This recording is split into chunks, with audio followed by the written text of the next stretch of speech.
Bismillahirrahmanirrahim. Assalamu alaikum. This is Myra Amjad and I welcome you from the platform of Gohar Publishers. Our motto is redefining the geography of education through digital resources for conceptual learning. Dear students, आज हम Gohar science class 5 का chapter 4 continue करेंगे और देखेंगे pollution की मज़ीद types. Students, आपको याद है ना कि हमने एयर पोल्यूशन पढ़ लिया था? भूल तो नहीं गए ना? आपने अच्छे तरीके से उसे अपने जहन में रखना है, क्योंकि आज हमने वाटर पोल्यूशन और लैंड पोल्यूशन के बारे में पढ़ना है। वाटर पोल्यूशन किस तरह से होता है? स्टूडेंट्स, आपको पता है कि साफ़ पानी पीना हमारा राइट है, हेल्दी वाटर, फिल्टर वाटर पीना हमारा हक है ना? ऐसा तो नहीं हो सकता ना? ये तो अच्छी बात नहीं है ना कि हमें पीने का पानी भी साफ़ ना मिले।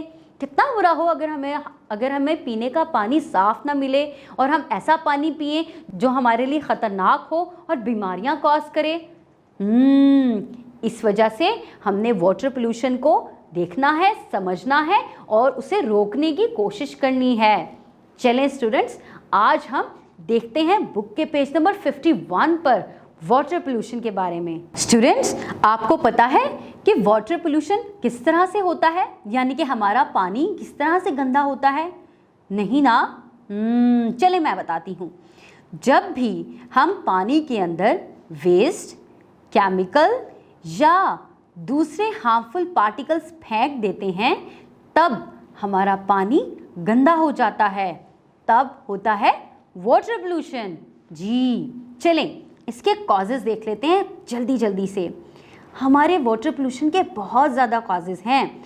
सबसे पहले तो हमारी पेपर मिल्स और फैक्ट्रीज में से निकलने वाला हार्मफुल वेस्ट हमारे पानी के अंदर इकट्ठा हो जाता है, हमारे रिवर्स और लेक्स के अंदर मिल जाता है और क्या करता है? हमारे पानी को गंदा कर देता है। इसी तरह पेस्टिसाइड्स, फर्टिलाइज़र्स, आपको पता है ना कि जहाँ पर खेती बाड़ी होती है, जहाँ पे हमारी फसलें उगती हैं, वहाँ उन फसलों पे हम फर्टिलाइज़र्स लगाते हैं जिसको हम खाद कहते हैं। तो जब वो फर्टिलाइज़र्स और पेस्टिसाइड्स, जिनको हम पेस्ट रोकने के लिए इस्तेमाल करते हैं, इंसेक्ट किलर्स जिनको हम कहते हैं, वो हम जब यूज़ करते हैं और उसके बाद जब हम अपने प्लांट्स को, यानी कि अपनी जो भी खेती बाड़ी हो रही है, जो भी हम चीज़ उगा रहे हैं, उसको पानी देते हैं, तो क्या होता है? वो पानी बहकर उन फर्टिलाइज़र्स को और पेस्टिसाइड्स को अपने अंदर मिक्स कर लेता है। जब बारिश होती है और उन पौधों पे पड़ती है, तब वो फर्टिलाइज़र्स और पेस्टिसाइड्स उस रेन वाटर के अंदर मिक्स हो जाते हैं और जहाँ से वो रेन वाटर गुजरता है वहाँ से उस वाटर को पोल्यूट करता चला जाता है।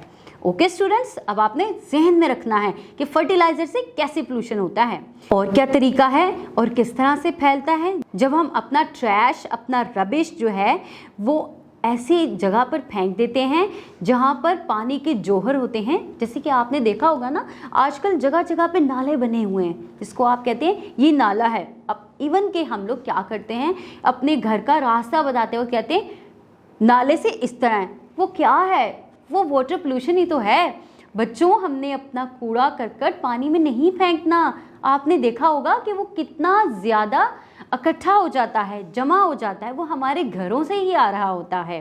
तो ये भी एक वजह है वाटर पोल्यूशन की। सीवेज का पानी जो गंदा होता है वो भी हमारे वाटर के अंदर मिक्स हो जाता है और वाटर पोल्यूशन कॉज करता है। ऑयल्स मिक्स हो जाते हैं जो कि हमारे शिप्स से निकलते हैं। जब हमारे शिप्स लीक कर जाते हैं तो उसके अंदर से जब ऑयल बाहर आता है तो वो भी हमारे वाटर के अंदर मिक्स हो जाता है। जाहिर सी बात है, जो हमारे शिप्स हैं वो सी के ऊपर चलते हैं, समंदर में तैरते हैं, तो उसकी वजह से भी उनसे निकलने वाला ऑयल पानी में मिक्स हो जाता है। ओके स्टूडेंट्स, एसिड रेन भी हमारा वाटर पोल्यूशन कॉज करती है, क्योंकि जब एसिड रेन होती है तब उसका पानी पोंड्स के अंदर और लेक्स के अंदर जमा होता है। अब आपको पता चला कि वाटर पोल्यूशन किस तरह होता है। चलें अब देखते हैं कि इसके क्या असरात होते हैं, क्या इफ़ेक्ट्स होते हैं। क्या होता है कि लेवल ऑफ ऑक्सीजन रिड्यूस कर जाता है।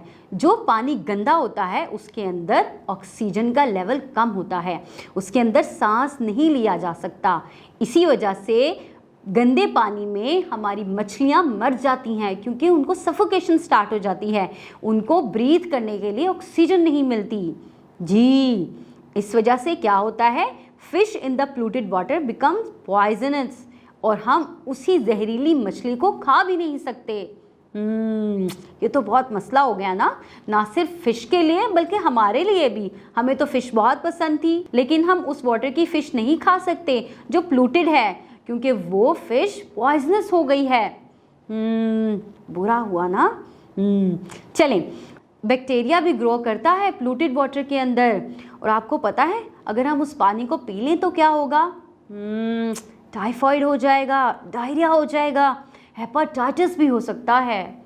इसीलिए तो मैंने कहा कि साफ पानी पीना हमारा हक है। जी स्टूडेंट्स, अब हम देखते हैं कि हम किस तरह से वाटर पोल्यूशन को कम कर सकते हैं। हम किस तरह से कम कर सकते हैं? 52 पेज पर देखें। हमने क्या करना है कि अपना बचा हुआ खाना अपने ड्रेन में नहीं फेंकना, किचन के ड्रेन में, जिसको आप सिंक कहते हैं, बेसन कहते हैं, उसमें नहीं फेंकना बल्कि ट्रैश में फेंकना है। इसके अलावा पेपर्स का एक्स्ट्रा यूज़ ख़त्म करना है, क्योंकि सबसे ज़्यादा पेपर इंडस्ट्रीज़ जो हैं वो वाटर पोल्यूशन का कॉज बनती हैं। अगर हम कम पेपर यूज़ करेंगे तो कम प्रोडक्शन होगी और कम हार्मफुल वेस्ट बाहर निकलेंगे। ठीक है स्टूडेंट्स, नहाते वक्त हमने कम पानी का इस्तेमाल करना है ताकि हमारा कम वेस्ट बाहर निकले।